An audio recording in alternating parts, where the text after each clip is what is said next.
Assalamualaikum warahmatullahi wabarakatuh. Perkenalkan, nama saya Ani Nahiatul Maroh. Saya dari Fakultas Ekonomi, Prodi Akuntansi dari Universitas Islam 45 Bekasi. Di sini saya akan menjelaskan sedikit mengenai bab materi sholat. Pengertian dari sholat. Sholat secara bahasa berarti doa, sedangkan menurut istilah adalah ibadah yang terdiri dari perkataan dan perbuatan yang diawali dengan takbir dan diakhiri dengan salam. Adapun dalil perintah sholat, yang artinya, dan dirikanlah sholat, dan bayarkanlah zakat, dan rukulah bersama orang-orang yang ruku. Selanjutnya ada dari hikmah sholat. Sholat adalah kewajiban umat Islam paling utama sesudah mengucap 2 kalimat syahadat. Sholat merupakan pembeda antara orang muslim dan non-muslim. Disyariatkan dalam rangka mensyukuri nikmat Allah Subhanahu wa Ta'ala yang sangat banyak dan mempunyai manfaat yang bersifat religius, keagamaan, serta mengandung unsur pendidikan terhadap individu dan masyarakat. Bila disimak dari sudut religius, sholat merupakan hubungan langsung merupakan suatu cara untuk memperoleh kemenangan, serta menahan seseorang dari perbuatan kejahatan dan kesalahan. Selanjutnya ada waktu-waktu sholat. Yang pertama ada waktu sholat subuh, adalah mulai terbit fajar sampai terbitnya matahari, yaitu cahaya putih yang memancar di ufuk timur di waktu subuh dalam keadaan melintang dari kiri ke kanan.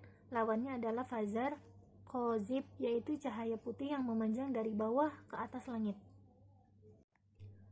Yang kedua itu ada waktu sholat zuhur, adalah mulai tergelincir matahari sampai bayang-bayang setiap benda sama panjangnya dengan benda tersebut.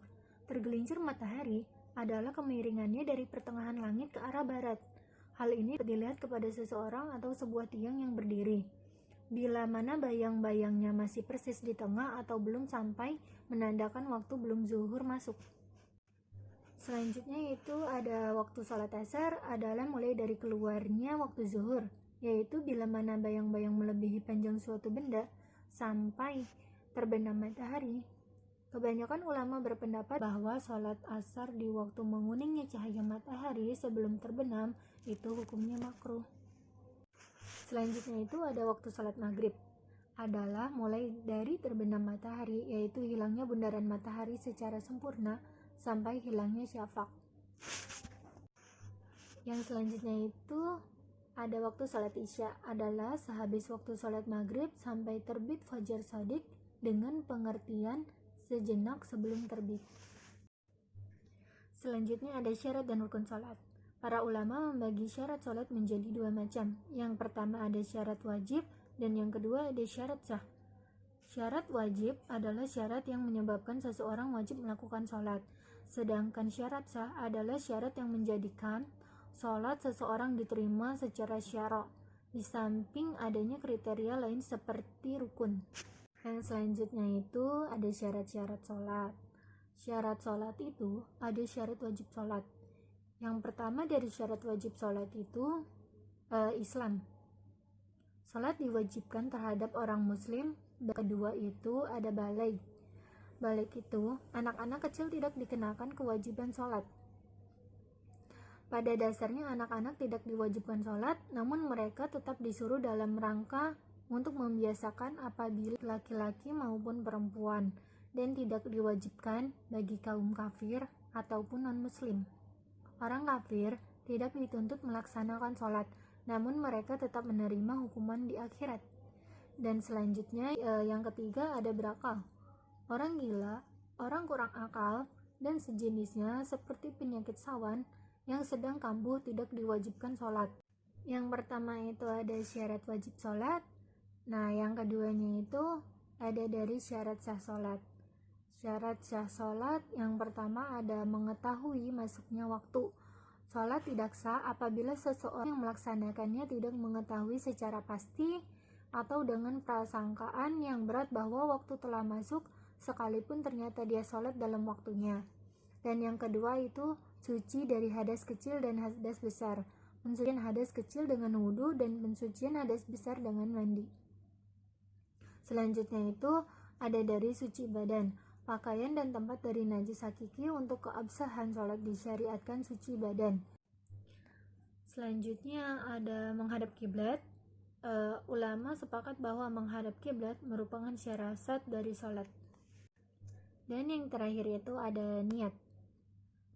Golongan Hanafiyah dan Hanabilah memandang niat sebagai syarat sholat. Demikian juga lebih kuat dari kalangan Malikiyah.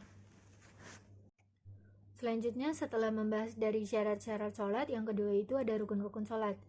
Yang pertama, rukun sholat itu ada takbirat al-ihram.